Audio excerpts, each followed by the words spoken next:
man. How you doing? I'm good, thank you. So, Oh, yeah, I'm trying to sort this out. Can you okay. hear me? Okay. I hear you fine. Yeah, I don't Okay, see you, fine. but I hear you. I don't even know if the camera thing is. I haven't used this. I actually, it's funny. I had Skype a bunch of years ago, and then I had to reinstall it a little while ago. So I don't even know if I have the camera function on. You know what? Like the whole Skype thing. Yeah, like it's foreign to me and new to me. I don't use it that much either because it used to be so bad, and you so like it always just drop the call and all, and I stopped using it for years, and now it seems to be more and more people are using it again. Yeah, yeah. It's a good thing. It's for free, so that's good. There you go. Uh, so, what's it like? I mean, you have one of them songs that, like, it's always going to go around like forever in history. All lips and hips. I mean, it's one of those iconic songs of the era, and it's still, you know what I mean? Like, gets a lot of airplay today and love from people on radio stations. Yeah. It's got to be a pretty wild feeling, though. You know, What is that? What is that noise? Like, do you hear it yourself? It's mm, uh, it's like a feedback thing going on. no. Let me. You don't hear it from me. How So about that? Can you hear me now? yeah, I can hear you, but there's a noise going whoo all the time. But I hear you. Oh, You don't hear it. I don't hear it That's now. that's all that matters. I can live with it. So yeah, lips and hips. What was the question? How? What What's was it it? like to have a song that truly, you know, it's a Yeah. historical song of that era? Obviously, I'm really happy about it. I mean, it was a big change when that song came about. I mean, um, I've been like me and the bass player have been playing together for a bunch of years, uh, and I remember like thinking and talking about how to find a unique sound or something like that, like what kind of music we were gonna do and all that, and I remember just writing lots of songs, different songs, and nothing really happened, and then sort of like when I stopped looking or stopped like searching for it, or all of a sudden there was a couple of tracks. I think Psychedelic Eyes was one of them, and Lips and Hips was the other. That all of a sudden it was like, hey, wait a minute, this sounds cool, you know. So that was like uh, it was one of the first songs that of the Electric Boy stuff, and well, it was interesting to see, you know, because when that song came about, there was such a huge reaction Right. just because of that song. And we had somebody over here from Warner Chappell Publishing who paid for us to go and record it, and then they sent it over to Warner Chappell in the States, I believe, or to some record company people, and people went bananas like straight away. So it was a big change with that song. How did that like, especially with MTV? How did that like change everything for the band? I mean, for you guys, it wasn't like an overnight success, but it kind of like for us here in America, it kind of seemed like it was.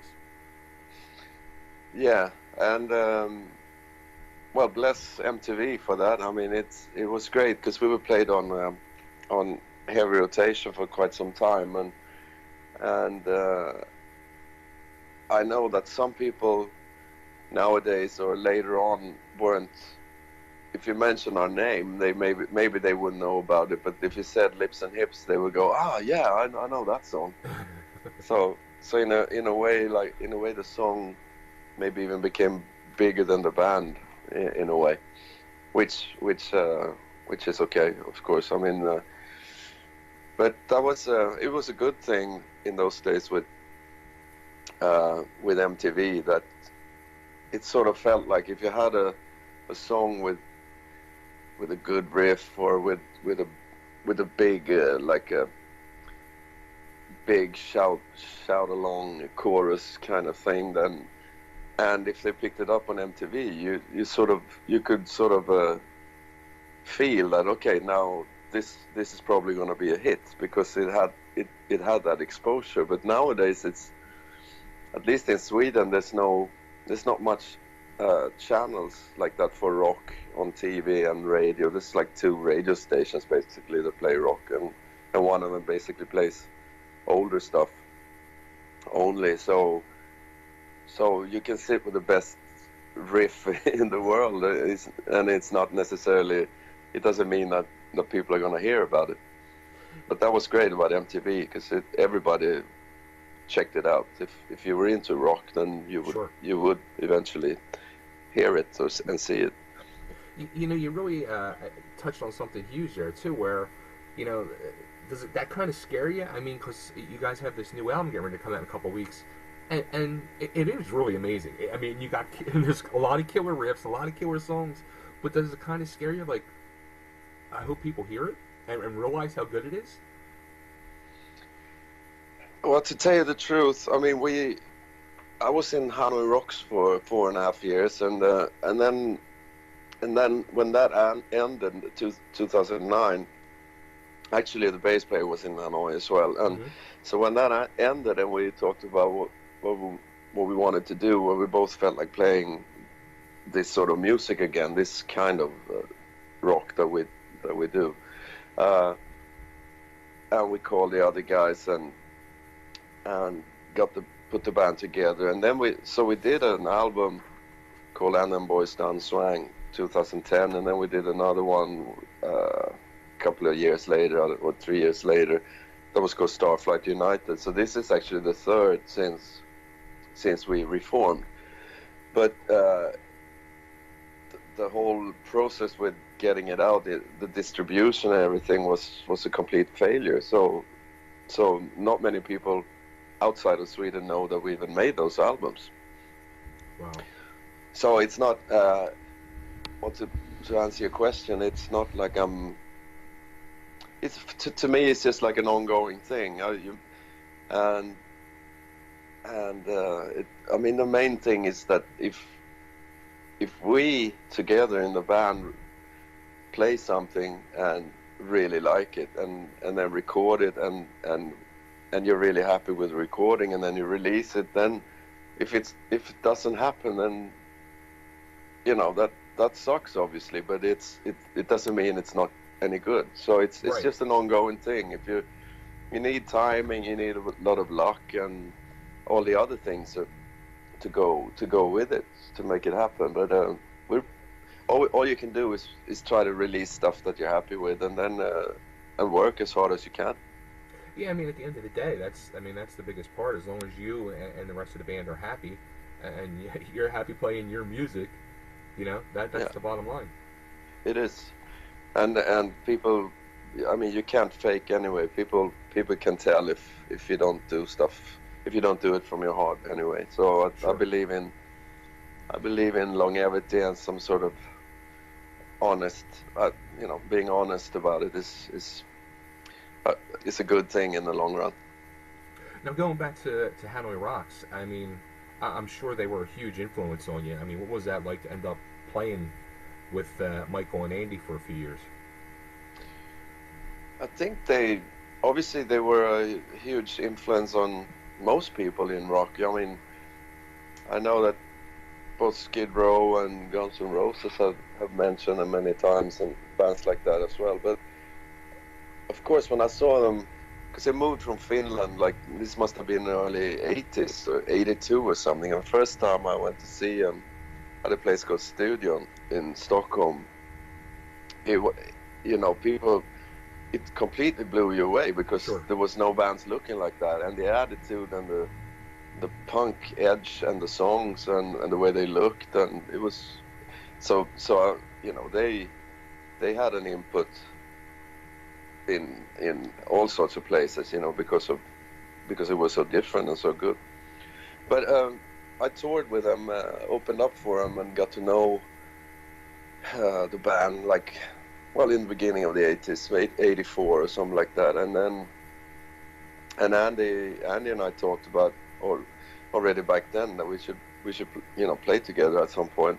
So when it happened, and I thought, it could be fun. Maybe it might not last for more than a year or whatever, but it was a good timing for me as well to do something else. And then it ended up being 4.5 years with lots of tours in Japan and Europe and stuff like that. So yeah, it was great. And on a good night, I think it was really good. It could be a bit up and down, but that's rock and roll. Yeah, I didn't realize you had gone back to like the early days back when Razzle was still alive, where you knew the band. Yeah. Yeah, that's awesome.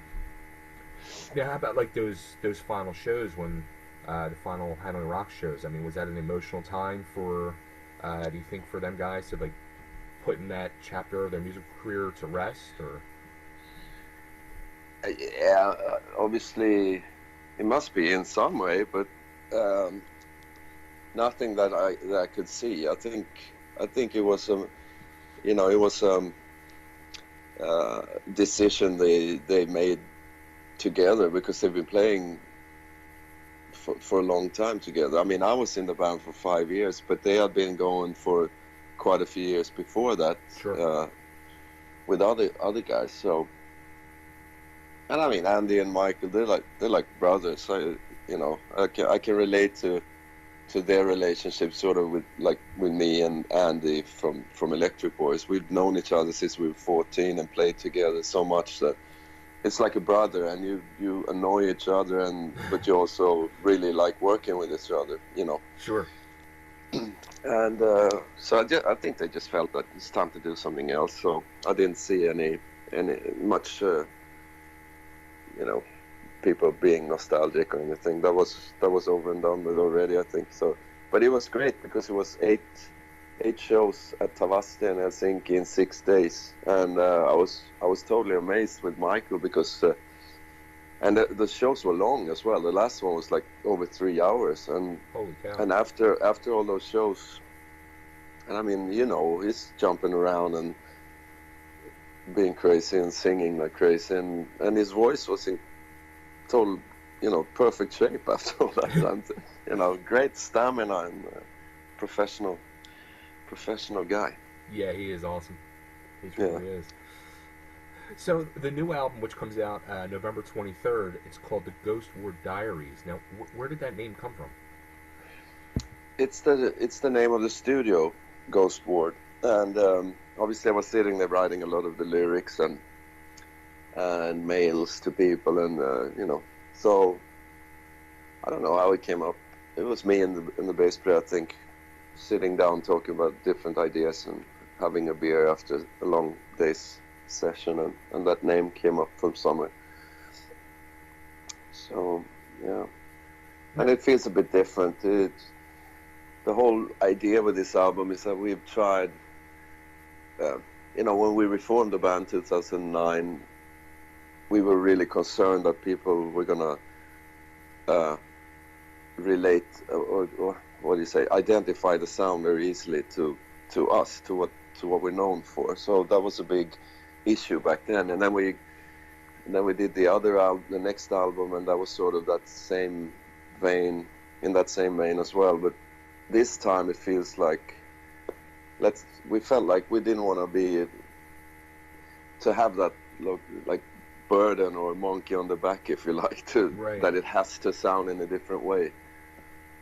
And I think the fact that the distribution hasn't been good and all that has helped, actually, because then it makes you feel like, so why are we trying to, it's like there's no reason to try to please someone if they might not even hear the album. Right. But to be honest, it's like, so it all comes back to that. At least we gotta make sure that we're honest about it and that we like it and that we're happy about it. And so far we haven't released an album that we're not happy about. So it's just an ongoing thing. And but the songs are a bit more varied this time because because we worked in a different way. It was more like, instead of thinking, okay, what kind of album are we gonna do, I've been writing lots of stuff, and some of the songs came from other band members as well. So in the end, we just listened to it and decided, okay, what are the best songs? And then there was a few songs that on my demos that didn't sound like Electric Boys, because I didn't have Electric Boys in mind when I recorded them. But okay. So then we thought, well, hey, it might not sound like it on the demo, but if we play it and do it like we would do it, then it might work. So it was more like the songs would show the way to what Electric Boys are 2018 or 2019, whatever. Instead of having a fixed goal on what kind of album to make, and that felt like a good way of doing it. What did you had in mind when you were writing this? Were you thinking about a solo album, or? Well, no, not well. I do that as well, but it was more. I mean, ideas come, Sure. You can't stop them. So, and some ideas might have been that somebody was looking for a song, or I might have heard something and I thought this is really good, and then you get an idea, well, maybe this could be arranged a bit like some other songs that you like or whatever. But it's been interesting because it feels a bit more like we've sort of freed our mind more to what it's been like for the last few years. So I think even the next album is gonna be great doing, because now we know that we can take lots of different songs that might not feel like typical songs, but eventually when I sing and when we all play it the way we play it, it's gonna sound like us anyway. So it feels a bit like a new start in a way, which is nice. Now, one of the songs, actually, you guys released 2 songs earlier this year through Pledge Music, as I guess kind of like a little teaser sample of what people can expect. And the one song, which I really like, Suffer. Yeah. Which I kind of thought was more of a heavier route than more of that, you know what I mean, that rock funk route you guys go. Yeah. Is that one of the songs you're kind of referring to there, or? That was, well, that was actually the main riff from that song was from Franco, the other guitar player. So I mean, I probably wouldn't come up with a riff like that. So it sounds a bit. I mean, I even thought of Judas Priest when I heard it, although we don't play it as heavy. But it has that. There's one of the songs that it sort of reminds me of that. But I liked it so much, and then. But then again, I've started writing the lyrics and came up with it. I actually had a chorus from something else that I hadn't. I didn't have a song, but I had like a hook that I thought this is gonna be a good chorus, and it fit perfectly in that song. So that's cool. That's how that came up. And how about the other song, Dishes? I can't. I wrote that, but I can't remember actually. It's just a song I wrote and made a demo of, and like we would normally do. Because that one definitely had the more Electric Boys feel to it, I felt. I don't know. I don't know what the Electric Boys feel is, really. I know when it's the like the sort of funkier grooves. I know, like Rags to Riches, or that sort of heavy, groovy riff type stuff. Right. That I know that people relate to us. But if Dishes is typical us or no, I can't tell. To me, it's more. It's more like it's more like rock and roll and more glam rock in a way. Right. But I got a lot of that in me as well, of course, because I'm a big fan of the. And when I say glam rock, I'm not talking about sleaze rock. I mean, like Mark T-Rex, Bolan. yeah. All that Motte Hooper and Bowie and all that stuff. Yeah, that's exactly what, when you said that, T-Rex instantly came to my mind. Yeah, we like that, don't we? Yeah. But yet the first single, the first official single off the album, Hangover in Hanover, reminds me of Hanoi Rocks big time. Does it? It does. Okay, cool. Yeah. I've heard, what have I heard so far? AC/DC, obviously, and early Aerosmith. So Hanoi Rocks is a new one. Yeah. I can see that. Well, it's rock and roll, I guess. So. Now, how come the I guess those first two songs I mentioned, "Suffer" and "Dishes," they're not on the album? That's true. The idea was to have them on the album, but then the idea was also to make the album with Chris Laney, who produced those two tracks. Okay. But then he's been so busy with his band, and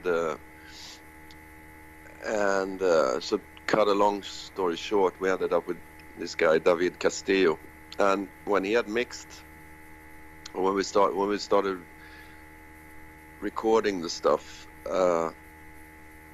First of all, we had even more songs that are on the album, but it just felt like those songs have been on Spotify for quite some time. So it just felt like why bother releasing them again if we can give people two new songs instead. That's true. So that was the main reason, but there was also a time reason as well, a time factor, because it felt like if they were gonna be on the album, then we should have had them remixed to make it sound, fit with the other songs. But so it just felt more exciting to concentrate on the new songs. Cool. Yeah. How about the song "Knocked Out" by Tyson? That was a riff I had that we.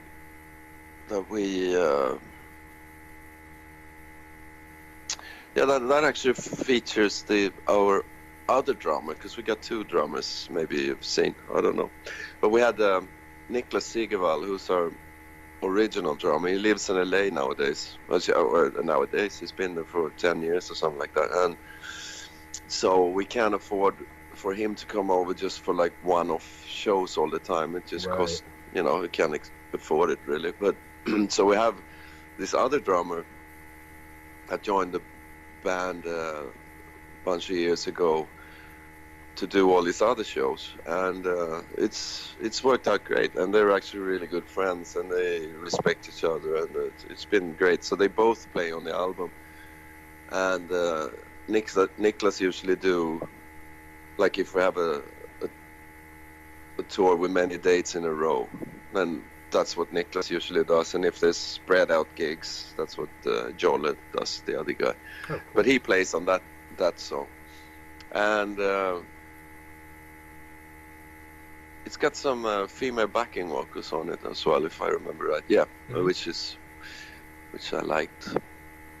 I don't know, but that's more like to me that's more like a typical Electric Boys groove. Mm-hmm.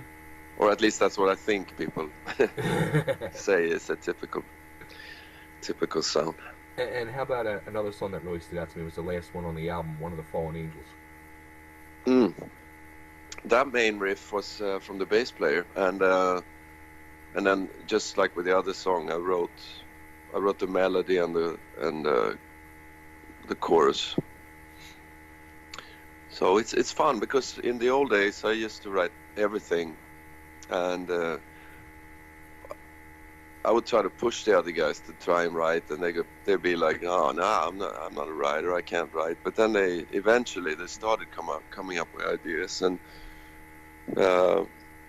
it's fun now, looking back at this album and a couple of songs we've done before, but especially on this album, then that we can actually write some cracking tunes together. So it's nice. It takes a little chip off my shoulders as well. Because like when we did the first album, and then we were gonna do the follow-up, Groovus Maximus, it took a little too long. Like, I don't know, 2 or 3 years maybe, and that was mainly because I was the only songwriter, and we all have like pretty highly what do you say, expectations of ourselves when it comes to songs. So plus that we were touring all the time, so it took a little too long. And obviously it's easier, you can keep up a faster working pace if there's more writers in the band, I think. Yeah, I was going to say that. I mean, it's got to seem a lot easier on you, especially now, that everybody's, contributing in the writing compared to, the earlier days where everything fell on you. Like, especially when you have, this hit that's all over TV and radio, and then it's like, wow, the pressure really comes down on you. Yeah, but to be honest, it was never a pressure. I mean, it's easy to think that it might be, but it's like we were always in our own little bubble making our music, and thankfully a lot of people picked up on it and liked it. So I can't honestly not remember thinking that it was a pressure from other people, but it was a pressure from myself, right? To come up with something that feels as exciting as your last good song or whatever. That's always the challenge, to write something that's gonna impress yourself. Right. Now you guys used Pledge Music for the new album. Is this the first time you used Pledge Music, or? It's the second time for me, because I did a solo album in Swedish 2016. So that was via Pledge Music. Okay. And that worked out fine. I thought it was a fun thing to do, a cool thing to do, because you can, you get a bit closer to the fans and all that. So, and we're just about finishing this one up. We just signed lots of vinyls and items. Well, today actually I had 2 of the guys over to sign stuff. So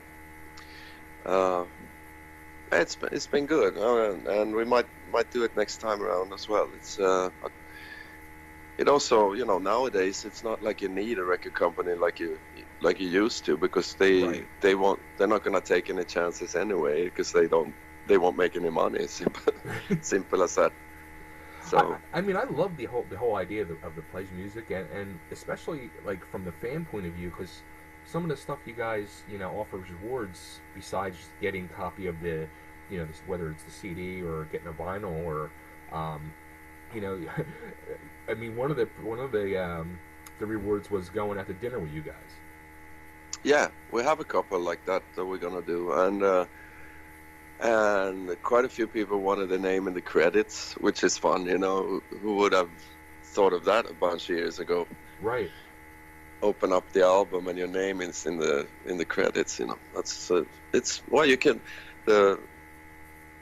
there's no limits really. I've seen people sell stage clothes and all sorts of stuff, guitar lessons or anything. Yeah. The one cool thing I saw, and kind of like threw me for a loop, I was like, wow, they still make them? You guys have like a disposable camera that you guys took, I guess, pictures in the studio with? That's it's funny. I almost forgot how to use them, and because you're so used to iPhone, and you take a picture and you have no idea what it's like. You don't even know. I mean, sometimes the flash went off, sometimes it doesn't, and you have no. So the poor people who bought these cameras, you never know what they're gonna get. They might get like a couple of pictures that are good, hopefully, and some shit ones. You gotta remember, you gotta crank the reel to get to the next picture. Yes, exactly like that. Now, there was another one in there that said there was drawings that you did from the Dishes video, but I didn't see. Is there a Dishes video out there that I haven't seen? It's really silly but my computer was too old and too slow, and I started editing it, but then it wouldn't work, and then other things started to happen, and we had to make the album, and then the focus was on the Hangover in Hanover video, but and I've changed my computer stuff since then, so we are gonna do the video. We got it all filmed and everything. It was just never edited. Gotcha. And yeah, sometimes it's a bit back-asswards, but it will come out. So you think that would be the next video that comes out, or will you guys have another single you're thinking of, or? I think it would probably be another single before that, because it's already in the making, and the single should come around about the time that we release the album, which is soon. So cool. Very cool. So it'll be after that. Nice.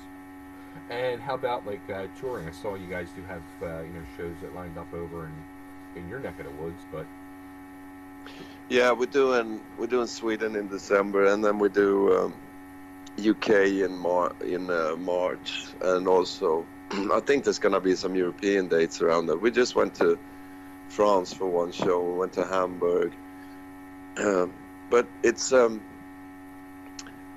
like I mentioned before, the distribution has been so bad with the labels that we worked with, so nothing has really been done. So I to be honest, it feels like we started working with this new company called Mighty Music Target in Denmark, and they've been really good so far. Like this interview, for instance. I mean, I did none of this stuff with the other two albums. No, there was really? Even though it was a record company that you pay a lot of percentage to, and they're supposed to sort these things out, but it never happened. So it feels exciting, because all of a sudden I'm doing all these interviews with people in different countries, and the album's coming out. I just saw the sleeve for the Japanese version a couple of weeks ago, and so it feels like it's actually the first time since '92 that we're actually given a fair distribution chance. Ooh, if you see what I mean. So that's nice. Yeah, that's scary though. I mean, all those years, and you really, you know what I mean? Like, that had to be so frustrating. Yeah, it is scary, but again, I've been doing other stuff. Those 4.5 years with Hanoi Rocks took some time, and then I was also playing with this guy Ginger from the Wild Hearts. Sure. For a bunch of years, and we toured Japan and Europe, Japan and UK a couple of times. So that took some time, and I got kids, So I've been busy, and I've been doing work in Sweden, but I really feel that it's a pity that that we haven't been to the States for a long time. We did the Masters of Rock cruise, which was great fun, and cool. So it's definitely, I know times have changed, so it's difficult nowadays. Just to make it work financially to go to America and do something, but it's definitely in the plan. We definitely want to go back and do something in the States again. Yeah, be great. Definitely awesome. Yeah, hopefully 2019. Well, that's before he's back in the States. Yes. Absolutely. So where should we send everybody to get the new album? Where you can get it? Yes. I think it's gonna be on all those whatever they're called, internet stores all over the place. All the internet stores, the streaming services. Yeah, those. Spotify, iTunes, all the fun places. iTunes, of course, and Ginsa, but I think that's a Swedish one. But they ship worldwide too, I think. Yeah, all those. It's gone out to all of them. Cool. And I know Deco Music. They're going to be. That's how we got this hooked up. Which one is that? Deco Music. Right. Yeah, so hopefully everybody who's interested in hearing it is gonna get a chance to this time. Yeah, absolutely. I've had a really good. It's been good so far with the new team, so I'm positive. Yeah, it's. I mean, I love it. when this whole interview got presented to me, I was like, and I was one of those people who like, oh, I didn't realize they put an album out, like a couple albums out over the last couple of years. Yeah. And then I'll be going back the last few days. Listen, I'm like, holy crap, I missed out on so much. Yeah, and you know, when I went over when we did the Masters of Rock cruise, I've actually done two because we did it with a band, but the year before I did it alone. Okay. Played electric alone, and because of well, mainly because of John Corabi. He's the guy who sorted it out, but that was. It was just a great feeling to be there again and meet all these people, you know, because obviously it's been a long time, but to have all these fans coming up, remembering and you know, wanting to see the band and, you know, asking what's going on and digging lips and hips and all that it was great. It was a great boost just to see that it's people still remember it, you know. Absolutely. So yeah, but then again, we were never a band that look back like that. We're not nostalgic like that, but it's great to have that because being a completely new band now must be really different.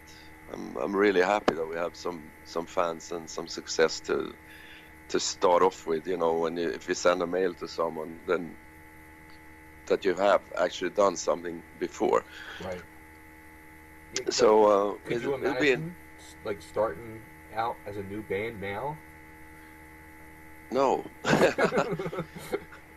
Obviously, you know, if that's what you do, then you gotta do it. But it feels like it'd be a difficult thing. I mean, it's good with social media. You can get it out in all sorts of ways. But then I don't know. In some way, it still felt like. I think it feels like it was easier before, just like we were talking about with MTV, because there was like, if you were into hard rock, you would look at MTV, and if you would play there, then people would hear about it. Right. Now it's like, where do you gotta search for it, and there's so much stuff going on all the time. So how do you cut through? I mean, how do you make sure that people recognize your band? You know.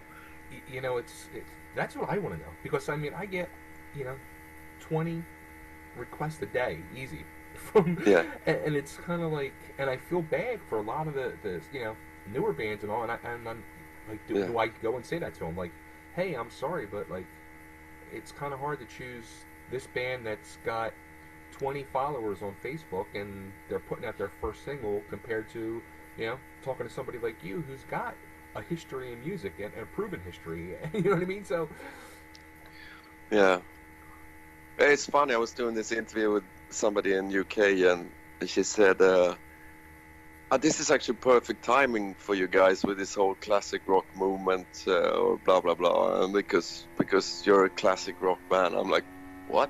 Oh, yeah." So that's why I actually used it in the bio that we sent out, because I guess we are, but I never thought of it that way, you know. But it's weird to think of. Nowadays, so I mean, with all the big rock heroes dropping like flies, then there's still a bunch of bands left, and there's some that are pretty much older than we are, but right. Then the next generation is us. Yeah, right. Yeah.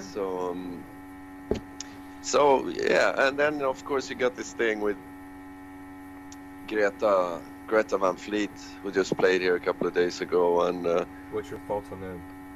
Which is interesting because, well, I don't know about you, but to me it's I mean, obviously I wouldn't be floored by it because I've heard Led Zeppelin, and you can't beat Led Zeppelin, that kind of thing. So, but that's from my point of view. But then you got lots of kids who obviously apparently all of a sudden recognize this band because they're young, the kids. So it might be a really good thing for rock, you know, that if they like them, then they're gonna go and check out Led Zeppelin because that's what everybody compares them to, and then if they dig that, then I might go down and continue checking out Nazareth and Deep Purple and blah blah blah, and then all of a sudden there might be a bunch of kids digging hard rock again. So I hope it could be a really good thing. Yeah, I hope, because I mean, I don't like them. Like, to me, they're just such a blatant, like, Led Zeppelin ripoff. Like, if you close, in my opinion, I close my eyes, I'm thinking to myself, this is brand new Led Zeppelin. Like, yeah, I mean, it's like when I heard Driver's Sons the first time, that was also very Zeppelin-esque, but to me, they're still so great, you know, especially because of the singer. It's an amazing band and one of the best rock singers in the world, you know. So, and I think they've improved a lot. I've seen them 3 times, I think now, and every album they sort of find more their identity, if you like. I think right. so. So that's a very cool band, I think. And you know, when I saw something too of that, speaking of Led Zeppelin, didn't you get to play like a Led Zeppelin medley in front of the remaining members of Zeppelin? Who did? You? Didn't? I thought I read that somewhere. Which band did you say? I thought I read that you got to play a Led Zeppelin medley. If we did, this was crazy. It was yeah, they phoned me from the Polar Prize, which is a big thing in Sweden. It's Led Zeppelin got it that year, and Bruce Springsteen has had it, and lots of I don't know all the names, but Peter Gabriel, I think, but big names got it. And there's one that gets it every year. And so they were here, and there was lots of stuff going on in town with Led Zeppelin cover bands, and also in lots of places. And they phoned me, and they said, we want you to play at the banquet. Is that the word in English? When people are sitting eating, banquet or banquet, yeah. And this is like in front of the band and the royal family. I'm thinking, oh shit, no, I don't. And first thing I thought was I was gonna stand there and do like Whole Lotta Love or something like that and make a fool of myself for the, you know. I mean, there's been so many bands that has done it, so I almost said no. But I was smart enough to say, can I think about this for a while? And then I thought of this idea with this friend of mine who does the like human the beatbox, you know. Okay. So when I thought of him, I thought, well, that's a different way of doing it, and he's also very funny. So I thought this would you know, put a smile on their faces, and so we did that. And I've never been so nervous in my life, obviously, because you could hear a pin drop. You know, everybody just put the forks and knives down, and then sat there totally silent. And I'm like in front of the royal family, and I'm thinking, oh shit, if I fuck up now, it's the end, you know. But then it went well, and then because I was so nervous, we went straight to the bar, had a cold beer, and was like, oh fuck. Thankfully that went well. Then someone comes out and taps me on my shoulder and says, "Are you Conny Bloom?" And I'm like, "Yeah, Jimmy Page wants to see you." So it takes me back to this room, and this gray-haired gentleman comes up, shakes my hand, and says, "Hey, I just wanted to shake your hand," and says, "That was the coolest cover I've ever heard of a Led Zeppelin tune." So I was completely blown away, and this is at the same time as our bass player is standing in the bar talking basses to John Paul Jones. So it was an unreal evening. Very cool. Wow. That is awesome. I thought I'm gonna keep this forever. I've had Jimmy Page. Oh, I'm okay. You know, I'm okay to Jimmy Page. So if you're ever having a bad day, I thought, remember this. It'll make the sun rise. You passed the test in Jimmy Page's eyes. That's all that matters. Yep. Oh, that's awesome. Well, Connie, this was awesome talking to you, man. I'm glad we got to do this. Yeah, good fun.